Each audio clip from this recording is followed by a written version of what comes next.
All right, guys, we are here for a Week 14 preview against the Buffalo Bills. Welcome to Bleav in Rams, part of the Bleav Network. Erin Coscarelli back with you. Be sure to subscribe, comment, rate, follow this podcast. You can also catch us on Bleav TV and follow us on all the socials. I am joined today by none other than the Bleav in Bills host and host of Sports Talk Live Buffalo, Adam Benigni, fellow Paisan. Adam, thank you for joining us. How you doing today?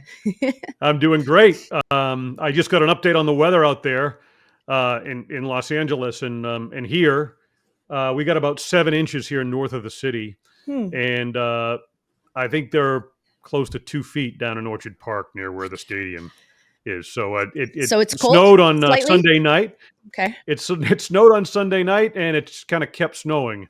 So yeah, but it's only added to the sort of, it's part of the tradition here with this team and with this area. So we wrap our arms around it. It's amazing. It is amazing. It's a balmy 65 here in LA. And I was talking to somebody last week.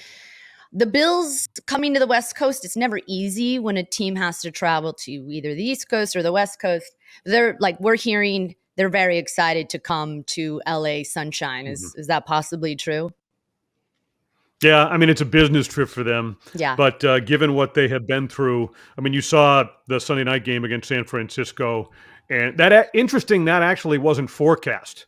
It was, here it's lake effect snow. It's kind of different. These bands of snow form off of Lake Erie, and they tend to shift south, which is where the stadium is relative to the downtown area in Buffalo. So that typically gets more, but the forecast was that it was going to continue kind of shifting to the south, and the field should have been clear for most of the game. It really started during our pregame show on NBC and kind of intensified, and that band just sat there. So they went through, it was cold. It was kind of a damp cold, the kind that no matter what you're wearing kind of seeps through it. And they dealt with the snow, obviously better than San Francisco did. And came out with a division clinching win. But if you talk to Josh Allen or most of a good number of those players, I think more than half the roster are from warm weather climates.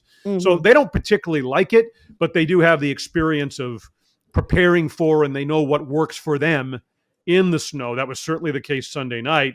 But I think they would absolutely welcome a trip out to Los Angeles at this point to face the Rams. And then they've got Detroit the following week indoors at Ford Field. So after what they went through Sunday, yeah, they're all smiles heading west, no doubt.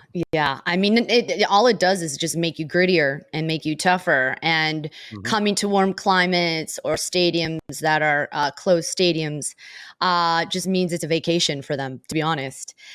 Real quick notes before we get into the game, guys. The Rams have a new cornerback, claiming that former first rounder Emmanuel Forbes off of waivers from Washington Monday. He practiced with the team for the first time Wednesday. He has familiarity with Cam Curl, and they may need he's probably not going to start this game, but they definitely need a playmaker at cornerback, especially with Josh Allen coming to town. And Matthew Stafford is dealing with a lateral ankle sprain. He did say he's feeling better and he is practicing this week. Obviously, he's going to be good to go come Sunday. But yeah, the Bills rolling in, clinching that huge 12th AFC East division title against the Niners. It just wasn't really a pretty game for San Francisco. We over here in the NFC West aren't sad when other division teams lose. And it's going to be an interesting matchup. The Rams have not done well at home as of late, losing obviously to the Eagles and getting, embarrassed by the Dolphins. Not a lot of people really saw that one coming. But it's a really interesting sort of time for both teams, right? The Rams started the season 1-4. They've won 5 of their last 7. 5 of 7, yeah. And, the Bills are coming in hot. Josh is now newly engaged. Congrats to Josh. When you look at this team over the course of the season, how have you seen, Josh being a very likely MVP potentially at the end of the season, how have you seen this team evolve and mature this season so far? It's interesting that you asked that, Erin, because so much of this really wasn't expected. I mean, I think people thought they would contend for the division, right? Mm. But this was a year where they had moved on from Stephon Diggs.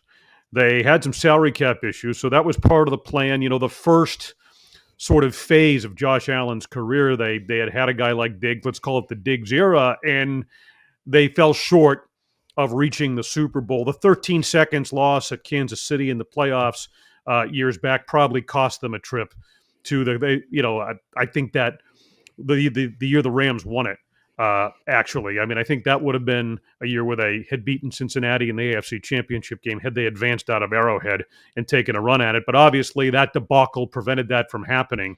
And then they've had some disappointing losses. So, like with any franchise quarterback, relative to the cap, when you're paying a guy, you have to sort of get things right, make some corrections, and then reload for the back half of Allen's career. So this season was viewed as that kind of a transition year. Mm. But I think in large part, when you take a kind of a personality like 14 out of the mix, they struggled a little bit in the passing game with a lack of explosiveness, but then they traded for Amari Cooper, and his presence on the field certainly helps with the ability to stretch a defense. But they've been able to run the ball well. Joe Brady, the offensive coordinator, has been able to strike a balance. Defensively, they've come up with answers. They've answered a lot of questions, particularly at the safety position. And so with all of that, Josh isn't having to do as much. Yes, he makes the dramatic play like the 4th and 2 against Kansas City, the run for the touchdown, or the lateral with Cooper the other night against San Francisco. But he's not having these wild statistical games like he had earlier in his career, which really, as you well know, can oftentimes be trying to make up for some other deficiency with the football team or some other shortcoming. This has been a very balanced team with a terrific kind of intangible dynamic where the depth on this roster has really been able to deliver when they've had injuries. And Josh has been at his absolute best. He's limited the turnovers, which had been the big issue with him. They're taking the football away. And so it's really been kind of a pleasant surprise. Not that they've clinched a division, certainly that they've clinched it with 5 games to go, but they've been as balanced, dominant as often as they've been, and 10-2 at this point in the season. That wasn't expected. I'm going to ask you the hard-hitting questions early. Is this Bills team the best team in the NFL right now? They're close to it. They're close to it. I think it's the best version of the Bills we've seen under Sean McDermott. I think that the area that I would have some concern about is the run defense. They can be run on. If McCaffrey doesn't come out of the game the other night, San Francisco, to their credit, they came in and they were going to run the ball come hell or high water. And they were having success before McCaffrey went down with that knee injury, that unfortunate knee injury. It's always so tough when you see such a talented player who's been through so much like that. So I think that they're a little bit soft against the run, but aside from that, very balanced offensively. I think, and they're getting healthier. They got their all-pro linebacker, Matt Milano, back, wound up playing 77% of the snaps the other night. He'd been out since a loss early last year in London with a leg injury, and then he injured a bicep early as he was trying to come back in August. So he's one of their best defensive players, if not the best.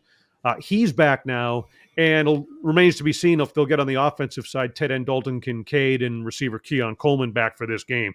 But the point is, and they just brought Micah Hyde back, the veteran safety. That was news yesterday. He and Jordan Poyer had been so much a part of their success. So they're making the right additions.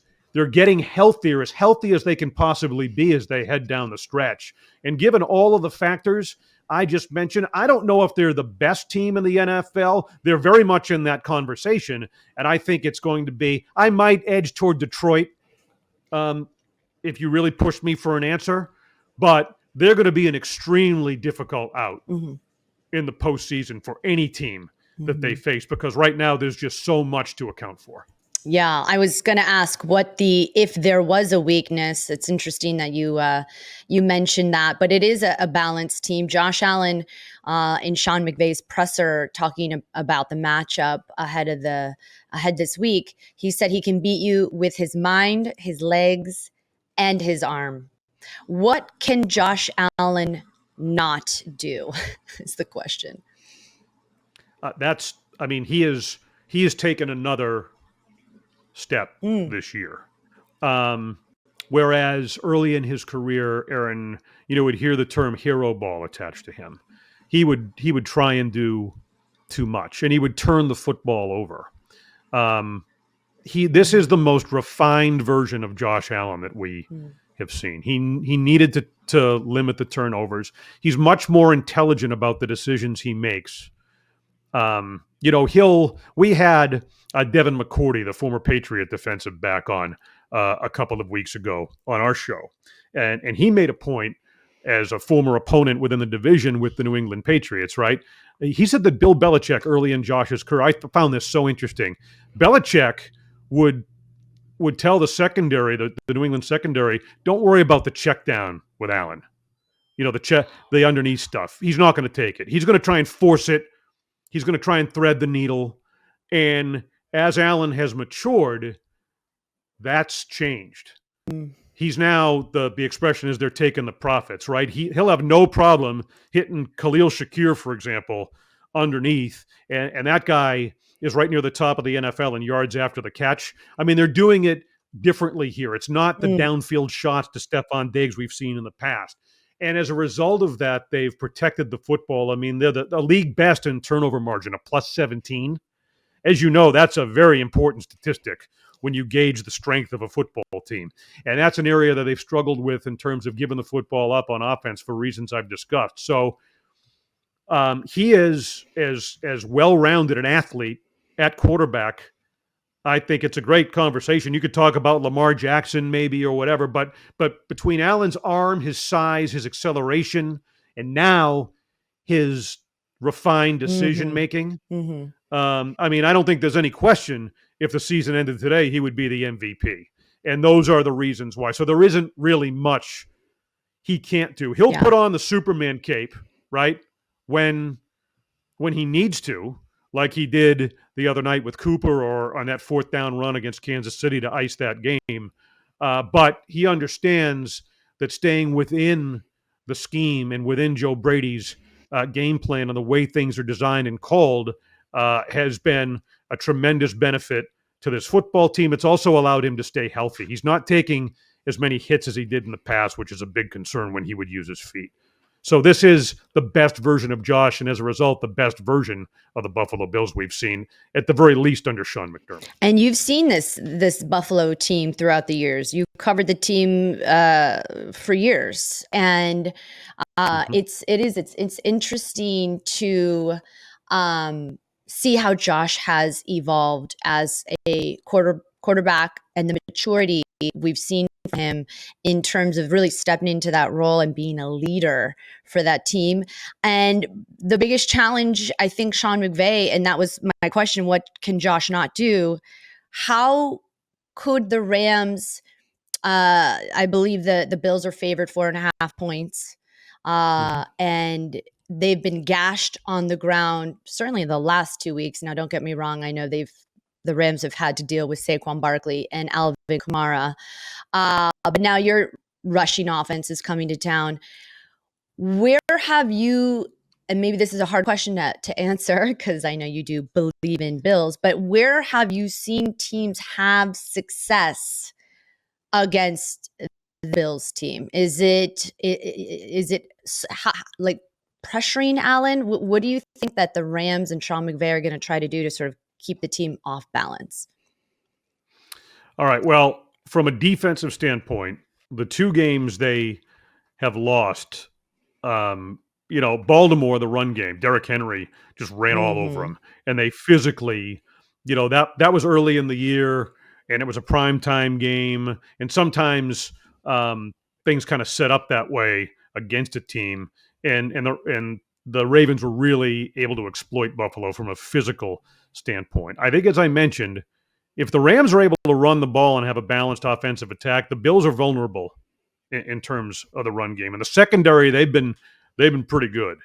But if you can establish balance, I think that's an important thing. In terms of the Rams defense, I think you've got to be able to limit James Cook. Mm-hmm. I think this Bills offense is at its absolute best when Cook is going. And as you pointed out, I mean, they rushed for 220 total against San Francisco in the snow the other night. And it's not just James Cook who broke a 65-yard touchdown in that game. It's a rookie by the name of Ray Davis, Ty Johnson. You know, they have options in the backfield, and then what they're able to do with the underneath passing game with Shakir essentially becomes like a running back when you get it to him underneath. But I think if you can take away the run game, make them one-dimensional, that's the best chance of success. Because, earlier in the year, they did lack some explosiveness in the passing game. Now, Josh will hit a number of different targets. You know, he's got options within it. Again, we'll see if Dalton Kincaid, the tight end, and Keon Coleman, the rookie receiver, play this week. But if you take away the run game and make them one-dimensional, he's been pretty selective with the football, but I think you can limit them that way. I mean, I think to take the balance away from that offense is the biggest thing. Right. Short of taking the football away, which obviously every team hopes they can do. If you can, this offense has been absolutely lethal when they're running the ball well. That sets up the options they have in the passing game. Well, I have good news for Bills Mafia if Bills fans are tuning in, because the Rams defense ranks 28th against the run. Yeah. And yeah, you guys are coming off that season high of 220 yards rushing in the snow against the Niners. It's a matchup I think Sean McVay has felt frustrated by, and not even the run defense, but even our running and rushing attack. They're trying to get Blake Corum involved, and Kyron's had issues sort of keeping the ball in terms of turnovers. It'll be an interesting matchup. In your minds, how will you see, the question being asked contrastly, how will you see this Bills team try to run over the Rams, if you will, and secure another win and go 11-2? I can't even believe it. We have 5 games left, and the Bills are 10-2. That's insane. Yeah, I mean, look, they will try and get Cook going.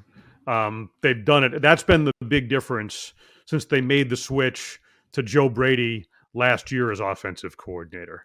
Ken Dorsey, who's now in Cleveland, they had struggled, and McDermott made the switch, and the signature element philosophically was the run game. So that's what they're able to do now, and the offensive line has just been excellent, Mm-hmm. both in terms of run blocking and the pass protection and kind of getting downfield too when they need to help set things up.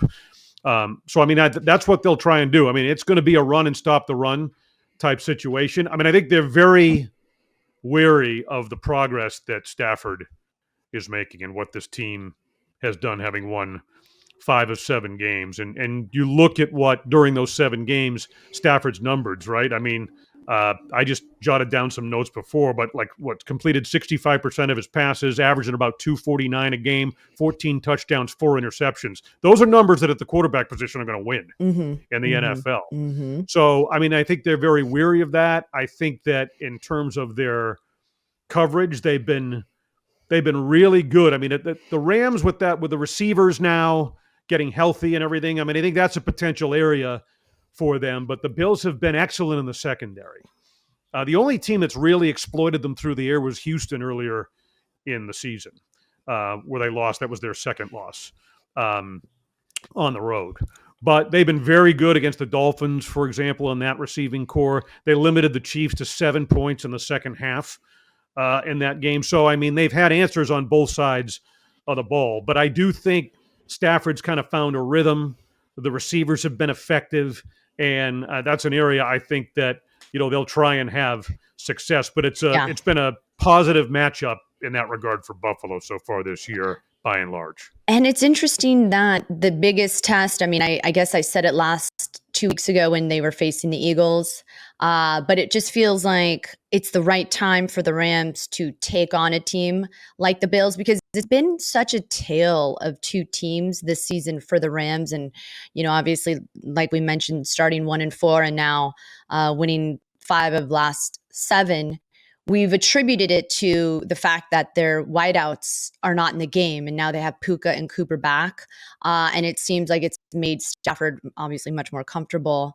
But they've had offensive line issues. They've had injuries. They're trying to figure out the right combination. Rookies, and it's a tale of two teams. And why I say that is because it's this. I think it's the second youngest roster, and Sean McVay is trying to sort of galvanize this team without an Aaron Donald, right? Without Raheem Morris, and kind of almost like figure it out as we go. And as you mentioned, even though we've got Cooper back and Puka back in the lineup, you guys shut down Tyreek and Jalen Waddle. You guys held them to a combined 141 yards and 13 catches. So, yes, your secondary is lethal. And just because Stafford's one of the best to do it, this is going to be an interesting matchup to watch. In your opinion, what matchup do you think will be the most telling that you'll be looking for on Sunday? Is it in the trenches? Is it in the secondary? Are you looking to continue to see the team just sort of prove you right that, like you mentioned, they're a balanced offense and, quite frankly, one of the best defenses right now? I think it comes down to the Rams' ability to stop the run, like I mentioned. And I think that, the Buffalo pass rush, can it get home to Stafford? What's the impact that it's going to have? We've established what they can do in the secondary. You mentioned the offensive line issues for the Rams. A guy like Greg Rousseau, for example, or a Von Miller, when he's in there. Are they able to not necessarily, sacks are the glory numbers, right, Erin? But it's affect Stafford. How much rhythm is that offense going to have? How much can Buffalo disrupt it? And I think that pass rush is so key against a guy like Stafford. It is against any quarterback, but how much can they affect him? I think that's a potential turning point in this game. Yeah, and to go up against a veteran like Stafford, who does get rid of the ball quickly, but you saw in both those games with the Dolphins and the Eagles, they kept him off balanced, and it obviously showed. And he was sacked, I want to say 4 and 5 times respectively in each game. And that feels like there's a blueprint there in figuring out how to sort of get Stafford off balance and take advantage of an offensive line that is still sort of trying to figure things out. I feel like I said it already. This is going to be the biggest test, as it was 2 weeks ago. The Rams cannot afford to lose any more games if they want to stay in contention in that division. It's a weird time in the NFC West. No one's really ran away with it.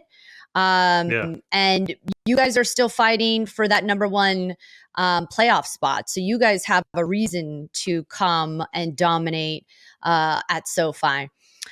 Before I let you go, though, I did want to ask you, Jim Kelly, is he going to be on your show, or was he on your show? That's pretty exciting if you're going to get Mr. Jim Kelly. Yeah, well, Sal Majorana, who I do the show with, he is longtime 30-plus year lead beat writer for the Bills for the Rochester Democrat and Chronicle. And both of us had the opportunity to cover Jim back in the day. We actually recorded it this morning. It's 1 o'clock, 1:30 now here in the East as we record this, and we had recorded Jim at 11 a.m. Eastern. So we just finished with it. Jim is going to be on. It'll post Friday. Okay. We typically do 3 shows a week, kind of a post-game Wednesday, Friday kind of setup. And so Jim is terrific. He has a lot of comments on Josh Allen. The two of them have a very good relationship. I think he counseled Josh early in his career. Now Josh has established himself. He's kind of so A-list. So I don't think they're close, but they don't he doesn't tutor him as much or give him advice anymore. Josh has proven he can pretty much handle anything you throw his way. But Jim is, a Hall of Famer, and it's always good to get his perspective, Mhm. and that will post on Friday. So check it out. It'll be up, and YouTube as well all through the weekend. Jim, entertaining and interesting Ugh. as always. Yeah, gotta check that out. The episode drops Friday. Bleav in Bills. I'm definitely gonna listen to that because yeah, he's a legend, and it's always interesting to hear what the OGs think of the new regime. And Josh Allen certainly carrying the torch for Bills Mafia. Speaking of Bills Mafia, did you have the co-founder on as well, or are you about Yeah. to? I'm hearing some your show is the show to be on, Adam. But yeah, you had the co-founder of Bills Mafia on your show. What was that like? Yeah, that was earlier this week. We had Del Reed, who was a guy. This was back in this was during the playoff drought. This was back in 2010, maybe. It was a 17-year playoff drought here in Buffalo prior to the arrival of Josh Allen, who went 7th overall in the 2018 draft. So I think it had to do with Stevie Johnson, a former receiver or whatever, and there was some social media sort of back and forth. And Dell was a guy who just came up with kind of the expression on Twitter on X. He just said, Bills Mafia, and it took off. So really what that fan base, it's so unique because not only are they rabid in support of the team, they travel. Erin, if you're going to be at the game on Sunday, Are there going to be a watch how many ton? Bills fans Are there are going to there. be a Oh yeah, ton? every flight west is they'll go in, and at times, I think it was the Seattle game where Geno Smith afterwards said he felt like at times they were on the road. Yes, it's They're at crazy. home at Lumen Field out there, and in the post game, Yeah. he's like, "There's so many built. It's unbelievable how well they travel." And then you see them do the raise money in various communities, even when bad things happen. All the way back to when they broke the playoff drought, and Andy Dalton had done so much to beat the Ravens in that game, and they donated a ton of money to the game that got them in. They donated a bunch of money to Oh, his that's foundation. right. Yeah. That's right. Lamar Oh, that's Jackson suffered a concussion in a playoff game here a couple of years back, and he left the game, and they donated a ton of money to a charity that he had worked with, I believe, in Louisville. So in addition to supporting the team, they do a tremendous amount of good in the Buffalo community and in others. So I think they're very unique in that way. And Dell did a lot to highlight that. Also, we had Devin McCourty on the week prior. Okay. So if you go back and check us out and look in the previous episodes, I would recommend listening to the McCourty interview because he really gets into tremendous insight of how to defend and how difficult it is to defend, what the Rams are going to be faced with and other teams when you deal with this version of Josh Allen now, when he's rolling right off script and you have to make a decision whether to come up and try and make a play or stay either in a zone situation or with the guy you're with. It's very, very difficult. And you know how it is when you get a former player, a really good one, who gives you that insight and perspective, it takes it to a whole new level. So he was one of the best guests we've had. So I would suggest checking that out as well, because it might apply to what the Rams are going to be faced with. I think it certainly will, especially under good conditions at SoFi Stadium on Sunday. Yeah. Check out that McCourty interview, Bleav in Bills. Of course, you can listen to it on where you get your podcasts or YouTube. And it's awesome to hear what Bills Mafia, to me, that's the quintessential answer to good sportsmanship. We're here not just because we're rooting for a football team, but at the end of the day, we want to make other people better in the community. And even though I have a feeling we will have a ton of Bills fans at SoFi, who doesn't want to jump on a plane and come to California? Forget just the football team. The fans want to reprieve in the weather too. It's what's the temperature there right now in Buffalo? Oh, it's got to be in the 20s here. And I've got set out the window here. There's probably 7 inches of snow. Yeah. And we're, like I said, I'm north of the city in a town called Amherst. To the south, they've got a whole lot more. So, like I said, it's part of the charm in Western New York. I think it kind of adds to the character of the community and how they're able to do it and shovel things out and be able to be on national TV like they were on. So there's a pride that comes with that. It's a terrific community. City of Good Neighbors, it's called. And Mm. I think it translates to how this fan base operates here. Sure, and it's translating to wins for their football team. It's got to be fun to be a Bills fan this season. Adam Benigni, host of Bleav in Bills. Check out his show. Jim Kelly was on. That's airing Friday. Of course, McCourty and the co-founder of Bills Mafia. You have some really cool guests. You guys have great conversations. I was listening to your show earlier this week, and I love what you guys are doing. Good luck on Sunday. Not too much luck, but I do hope it's a good game. It'll be really, really fun to watch Josh Allen just continue to do his thing. He's a really great guy, great leader. I've interviewed him a few times. I interviewed him at the draft, and I've loved to see what he's doing in the NFL right now. Thank you again for the time, and may the best team win come Sunday. Thanks, Adam. Yeah, I think McVay is a hell of a coach, and I'm sure they'll have something up their sleeve. I think it's going to be an interesting game. For sure. Thanks again for joining us, Adam Benigni of Bleav in Bills. Thanks, Erin. Appreciate it.